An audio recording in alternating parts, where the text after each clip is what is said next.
कधी कधी रोजच्या या धावपळीपासून थोडं दूर जाण्याची गरज असते. कुठल्या तरी मोठ्या डेस्टिनेशनची नाही, तर त्या जागेची, जिथं गेल्यावर मनाला एक वेगळीच शांतता मिळते. खूप दिवसांनी आज पुन्हा गावाकडची वाट धरली होती. मनात एक वेगळीच एक्साइटमेंट होती, कारण यावेळी फक्त गावाकडे जाणं नव्हतं, तर आपल्या माणसांना भेटायचं होतं. जुन्या आठवणींमध्ये पुन्हा एकदा रमायचं होतं आणि या रोजच्या धावपळीपासून स्वतःला थोडा ब्रेक द्यायचा होता. आणि जसं जसं गाव जवळ येत होतं तसं तसं शहर मागे पडत होतं आणि समोर दिसत होतं आपलं गाव. ही हिरवळ, ही मोकळी हवा, गाई म्हशींचा तो निवांत वावर. शहरात कितीही सुखसोयी असल्या तरी गावाकडची ही शांतता मनाला नेहमीच आपलीशी वाटते. गुड मॉर्निंग मित्रांनो. आता आम्ही पोचलेलो आहोत कुर्डवाडीमध्ये आणि कुर्डवाडीमध्ये आज आपला देवदेवाचा कार्यक्रम आहे. तर हा काय असतो देवदेवाचा कार्यक्रम हे समजून घेण्याचा आजच्या ब्लॉगमध्ये आपण थोडासा प्रयत्न करणार आहे. काय ना, शहरात राहिल्या कारणाने या गोष्टींसोबत जास्त असं हे नाही आहे, म्हणजे या गोष्टींची जास्त माहितीच नाही आहे. आणि आज आलो आहे गावी, तर गावातल्या लोकांकडून आपण या सगळ्या गोष्टी समजून घेऊयात. आणि काय मजा असते एका गावाच्या देवदेवामध्ये ना, ते आज मी तुम्हाला या ब्लॉगमध्ये दाखवणार आहे. ठीक आहे, चला पाहत राहा. गावाकडं परतण्याचं आणखीन एक कारण होतं, देवाची पूजा. गावाकडचा देवदेव ही फक्त एक पूजा नव्हती, तर आपल्या गावच्या पिढ्यानपिढ्या चालत आलेल्या एका परंपरेचा भाग होता.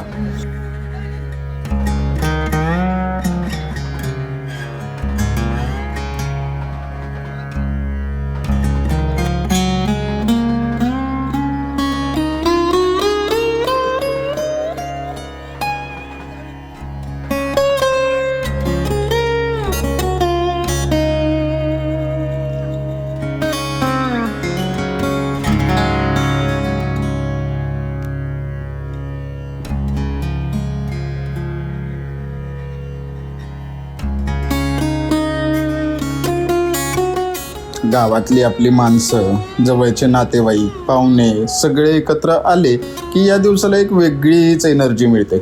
देवाची पूजा सुरू झाली आणि वातावरणही हळूहळू बदलत गेलं.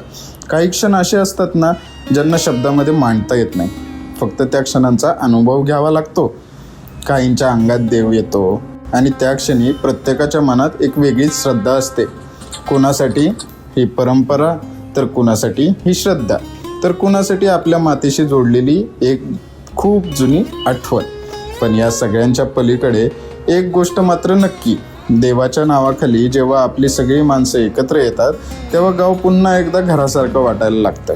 आणि कदाचित म्हणूनच किती दूर गेलो तरीही, किती मोठ्या शहरात राहिलो तरीही मनाचा एक कोपरा नेहमी गावाकडेच राहतो.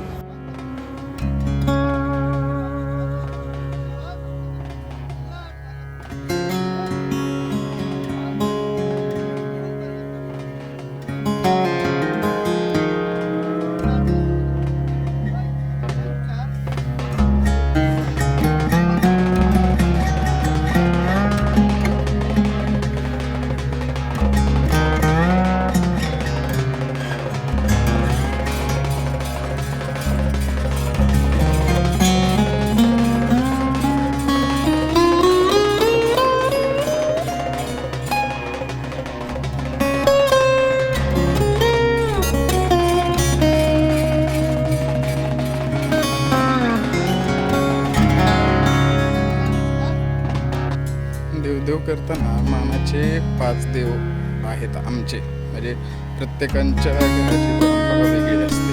त्या परंपरेमध्ये प्रत्येकाची मंदिरं वेगळे असतात. तसे आमचे हे 5 देव मानले जातात. तर या 5 देवांना नैवेद्य दाखवायचं काम आता केलं जातं आणि नंतर मग जेवणाचा कार्यक्रम असतो. जेवणाला एका बकऱ्याचा कार्यक्रम असतो आणि पाहूयात आपण पुढे तो.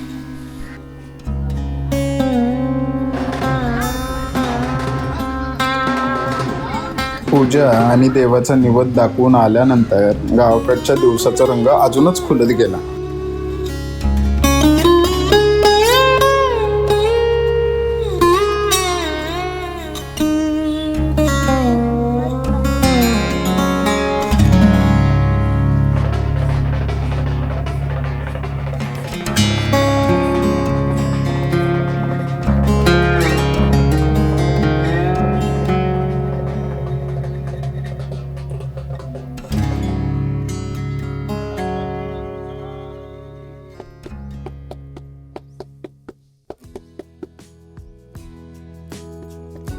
गावातल्या काकू आणि बाकीच्या बायका आपापल्या कामात अगदी मन लावून व्यस्त होत्या. कोणी भाकरी बनवत होतं, कोणी स्वयंपाकाची तयारी करत होतं आणि घरभर एक वेगळीच लगबग सुरू झाली होती. आणि आमचं काय, आपल्या गावाकडच्या माणसांसोबत बसून गप्पा मारत बसलो, काम बघत बघत आणि तो सगळा माहोल एन्जॉय करत बसलो. शहरातल्या घाईमध्ये असे निवांत क्षण कुठं मिळतात. खरं सांगायचं तर गावाकडे येण्याचा आनंद या छोट्या छोट्या गोष्टींमध्ये लपलेला असतो.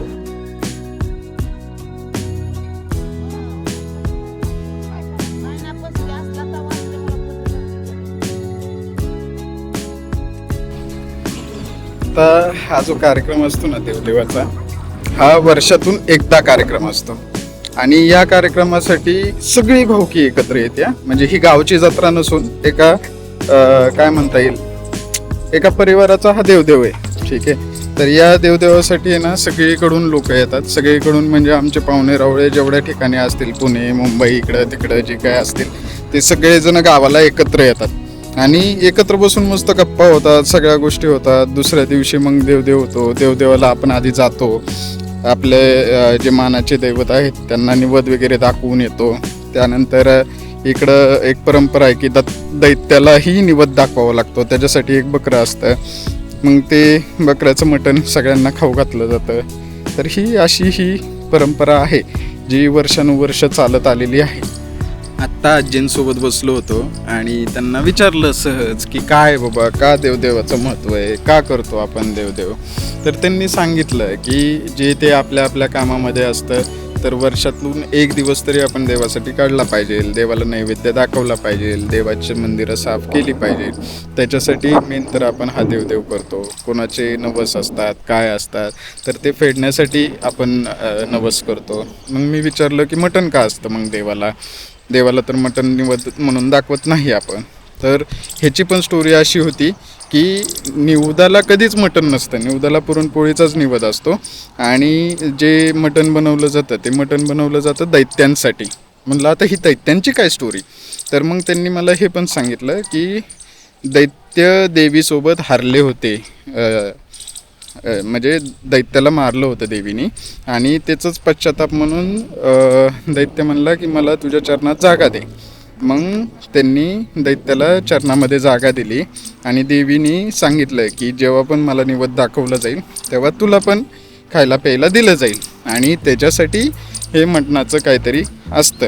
तर यामध्ये पण आहे ना बऱ्याच जणांना असं वाटेल की अरे ही अंधश्रद्धा आहे, हे ते ठीक आहे असेलही. पण मला यातून एक गोष्ट काय चांगली वाटली ना की वर्षातून एक दिवस आहे ना सगळं परिवार एकत्र येतं. सगळं परिवार एकत्र येऊन त्यांच्यामध्ये ज्या गप्पा गोष्टी होतात त्यातून मनं अजून घट्ट जोडली जातात. त्यासोबतच एक आपण म्हणतो ना स्पिरिच्युअल शक्ती पण भेटते की आपण देवाला पाया पडून आलो आहे ना, एवढे देव आपण जाऊन आलो, तर एक स्पिरिच्युअल ताकद पण भेटते यातून. आणि मेन म्हणजे फॅमिली जी एकत्र होते ना त्यातून पण एक वेगळीच पॉवर निर्माण होते. तर हे बॉन्डिंग अजून स्ट्रॉंग होतं आणि ही जी परंपरा आहे ना ही परंपरा वर्षानुवर्ष चालत आलीत. म्हणजे आमचे पणजोबा होते ते या गोष्टी करायचे, त्यानंतर आजोबा, आता आजोबा नाही आहेत तर आजोबांचे भाऊ आहेत, परत वडीलधारी माणसं आहेत सगळी. तर ह्या सगळ्या लोकांनी ही परंपरा वर्षानुवर्ष पुढं चालवत आणलेली आहे आणि ही चालतही आहे. तर एकंदरीत आपण म्हणू शकतो की ही एक यात्राच असते, घरच्यांची यात्रा असते ज्याच्यामध्ये सगळेजण एकत्र येतात, प्रसाद घेतात आणि परत आपल्या आपल्या कामाला जिकडे तिकडे ते निघून जातात. तर वर्षातून एक दिवस असा गेला तर तो चांगलाच आहे ना. तुमचं काय मत आहे याच्यावरती नक्की कळवा. आणि मेन म्हणजे हे गावाला परत बोलवण्याचा एक मार्ग आहे देवदेव म्हणजे. पाहताय 2 दिवस झाले इथं आणि खूप निवांत आहे, मस्त आहे. म्हणजे स्लो लिव्हिंग आपण प्रमोट करतो, तर इथं सगळे स्लो लिव्हिंगच करतात आणि खूप छान राहतात, मस्त राहतात आणि आयुष्य पण खूप हेल्दी जगतायत. आमचे एक आजोबा आहेत, त्या आजोबांचं वय बघाल तर 85 वय आहे त्यांचे. पण 85 वय असून पण अजून हातात काठी नाही, डोळ्याला चष्मा नाही, सगळे एकदम फिट. तर ही खरी लाईफ आहे. ह्याची आठवण करून देण्यासाठी हा कार्यक्रम. गावाकडच्या दिवसाची ना एक वेगळीच मजा असते. सगळे मिळून जेवणाची तयारी करत होते, कोणी स्वयंपाकात व्यस्त होतं, कोणी गप्पांमध्ये रमलेलं होतं आणि त्या सगळ्या गडबडीतही एक वेगळीच आपुलकी जाणवत होती. सगळे मिळून जेवण करत बसलो, हसलो, गप्पा मारल्या आणि असा हा दिवस कधी संध्याकाळपर्यंत येऊन पोचला कळालंच नाही. नंतर थोडा वेळ मी एकटाच बाहेर गेलो. आजूबाजूला फक्त निसर्ग, शांत वातावरण आणि मनात दिवसभराच्या आठवणी. पुन्हा आता शहराकडे परतायचं होतं. पुन्हा तीच धावपळ, तेच काम आणि तीच रोजची जिंदगी. पण यावेळी मन थोडं हलकं झालं होतं, कारण काही दिवसांसाठी का होईना आपण पुन्हा एकदा आपल्या मातीशी जोडले गेलो. शहरात जगण्यासाठी जातो, पण मनाला जगवायला पुन्हा पुन्हा गावाकडे यावंसंच वाटतं.